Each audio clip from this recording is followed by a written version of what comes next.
ஆனால் ஒரே ஒரு மன கஷ்டம் சார் எனக்கு. எனக்கு என்னன்னா, வருஷம் வருஷம் நாங்க வந்து படங்கள் பண்ணும்போது டெய்லி மீட் பண்ணிப்போம். அது வேற. படங்கள் பண்ணாதபோது எப்படி இருந்தாலும் மே 30த் என்ன கூப்பிட்டுருவாரு.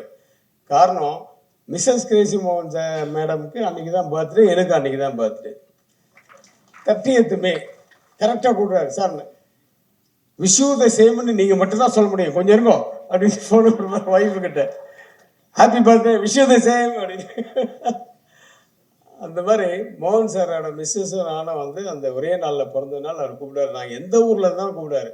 கடைசியாக அவர் நான் பாலியில் இருக்கேன். அப்போ ஃபோன் பண்ணார்.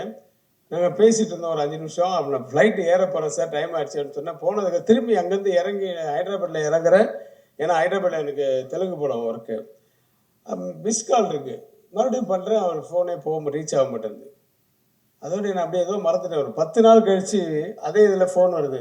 அப்பா 10 நாள் கழிச்சு அவர் டைலாக் கொடுக்குற மாதிரி 10 நாள் கழிச்சு ஃபோன் பண்ணியிருக்காருன்னு ஃபோன் எடுக்கிறேன். வேற நியூஸ் வருது. ஒரு 10 நிமிஷம் கழிச்சு கமல் சார் ஃபோன் பண்ணாரு.